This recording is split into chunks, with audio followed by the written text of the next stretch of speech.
মন্দির হোক, একটা কেন 10টা হোক, কিন্তু সরকারি ট্যাক্সের টাকায় মন্দির হবে না। যারা মন্দির তৈরি করার জন্য আগ্রহী, যেমন রাম মন্দির, কোনো সরকারি টাকায় হয়নি, সনাতন ধর্মাবলম্বী মানুষেরা ফান্ডিং করে সেটা হয়েছে। ঘুরপথে মমতা ব্যানার্জি তার ভোট ব্যাংককে সুরক্ষিত রাখার জন্য যেভাবে সরকারের কোষাগারের লোনের বোঝা বাড়িয়ে চলেছেন এবং একটা জগন্নাথ ধাম করেছেন, শিলিগুড়িতে আবার করবেন বলছেন। আমার বিশ্বাস মন্দির সেখানে হোক, আমরা মন্দিরের বিরুদ্ধে যাব না, কিন্তু এই সরকারটার পতন ঘটাবো। কি বলছেন বাবরি মসজিদের পৃষ্ঠপোষক হুমায়ুন কবির, আসুন শোনাই আগে আপনাদের। মন্দির হোক, একটা কেন 10টা হোক, কিন্তু সরকারের ট্যাক্সের টাকায় মন্দির হবে না। যে কোনো প্রাইভেট যারা মন্দির করার জন্য আগ্রহী তারা ফান্ড, যেমন রাম মন্দির কোনো সরকারি টাকায় হয়নি, তাদের প্রাইভেটলি সনাতন ধর্মাবলম্বী মানুষ তারা ফান্ডিং করেছে, সেটা হয়েছে।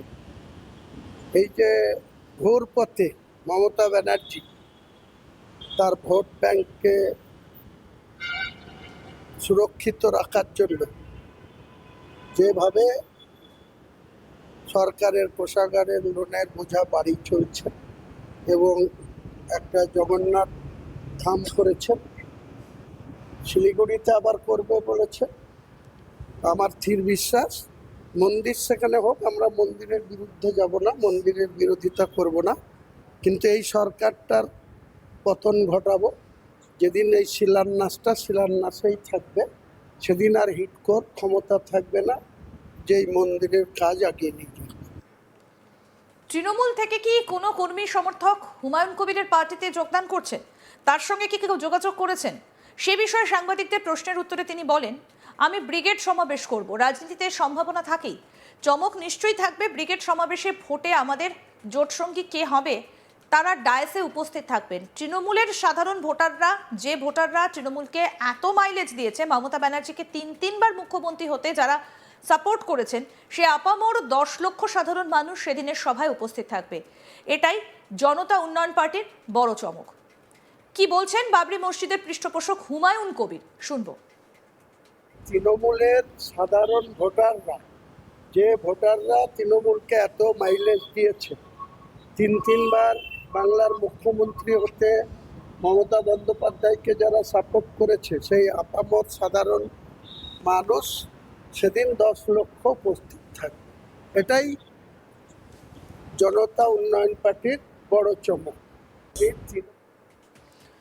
অন্যদিকে অমিত শাহকে কটাক্ষ করে হুমায়ুন কবির বলেন, অমিত শাহ আগে রাম মন্দির করেছেন, আমাদের প্রধানমন্ত্রী একটা মন্দিরে গিয়ে শটান শুয়ে পড়েছিলেন, সেই সঙ্গে মমতা ব্যানার্জিকেও আক্রমণ করেন।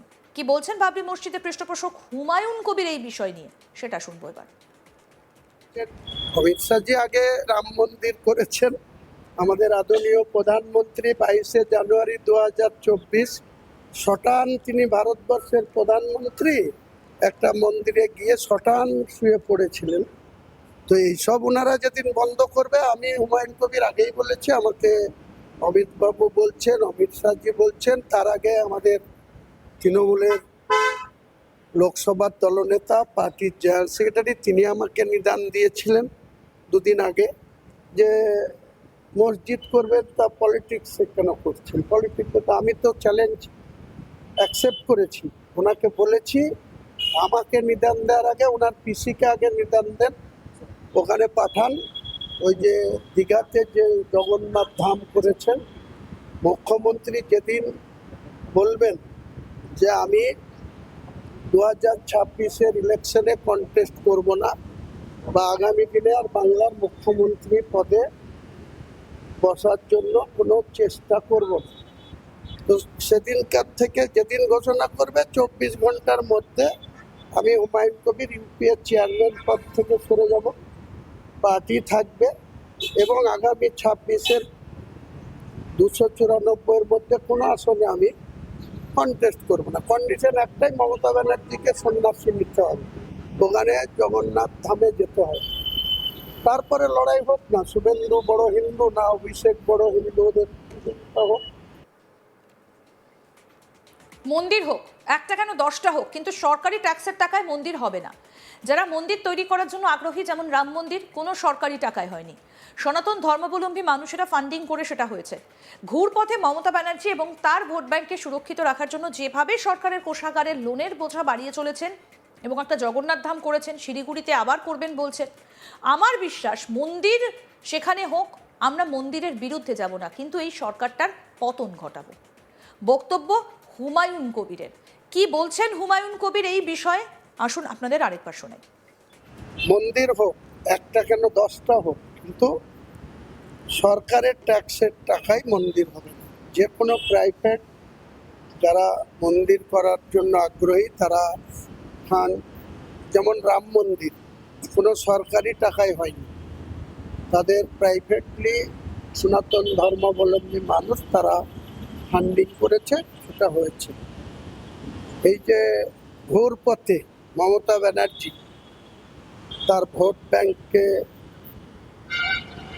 সুরক্ষিত রাখার জন্য যেভাবে সরকারের কোষাগারের লোনের বোঝা বাড়ি চলছে এবং একটা জগন্নাথ ধাম করেছেন, শিলিগুড়িতে আবার করবে বলেছে, আমার স্থির বিশ্বাস মন্দির সেখানে হোক, আমরা মন্দিরের বিরুদ্ধে যাব না, মন্দিরের বিরোধিতা করব না, কিন্তু এই সরকারটার পতন ঘটাবো। যেদিন এই শিলান্যাসেই থাকবে, সেদিন আর হিটকোর ক্ষমতা থাকবে না যে এই মন্দিরের কাজ এগিয়ে নিয়ে যাবে। তবে তাকে যখন প্রশ্ন করা হয় যে তৃণমূল থেকে কি কোনো কর্মী সমর্থক হুমায়ুন কবিরের পার্টিতে যোগদান করছেন, তার সঙ্গে কি কেউ যোগাযোগ করেছেন, সেই বিষয়ে সাংবাদিকদের প্রশ্নের উত্তরে তিনি বলেন, আমি ব্রিগেড সমাবেশ করব। রাজনীতিতে সম্ভাবনা থাকেই, চমক নিশ্চয়ই থাকবে। ব্রিগেড সমাবেশে ভোটে আমাদের জোটসঙ্গী কে হবে তারা ডায়াসে উপস্থিত থাকবেন। তৃণমূলের সাধারণ ভোটাররা, যে ভোটাররা তৃণমূলকে এত মাইলেজ দিয়েছে, মমতা ব্যানার্জিকে তিনবার মুখ্যমন্ত্রী হতে যারা সাপোর্ট করেছেন, সেই আপামর 10 লক্ষ সাধারণ মানুষ সেদিনের সভায় উপস্থিত থাকবে। এটাই জনতা উন্নয়ন পার্টির বড় চমক। অর্থাৎ ভোটের আগে হুমায়ুন কবিরের স্ট্যান্ড কি, সেটা একেবারে এদিন তিনি স্পষ্ট করে দিয়েছেন। কি বললেন আর শুনবো। তৃণমূলের সাধারণ ভোটাররা, যে ভোটাররা তৃণমূলকে এত মাইলেজ দিয়েছে, তিনবার বাংলার মুখ্যমন্ত্রী হতে মমতা বন্দ্যোপাধ্যায়কে যারা সাপোর্ট করেছে, সেই আপামর সাধারণ মানুষ সেদিন 10 লক্ষ উপস্থিত থাকবে। এটাই জনতা উন্নয়ন পার্টির বড় চমক। এই তৃণমূলের সাধারণ ভোটাররা, যে ভোটাররা তৃণমূলকে এত মাইলেজ দিয়েছে, তিনবার বাংলার মুখ্যমন্ত্রী হতে মমতা বন্দ্যোপাধ্যায়কে যারা সাপোর্ট করেছে, সেই আপামর সাধারণ মানুষ সেদিন 10 লক্ষ উপস্থিত থাকবে। এটাই জনতা উন্নয়ন পার্টির বড় চমক। আরো আপডেট পেতে দেখতে থাকুন আজ তাক বাংলা, সাবস্ক্রাইব করুন, নোটিফিকেশন পেতে বেল বাটন অপশন প্রেস করুন।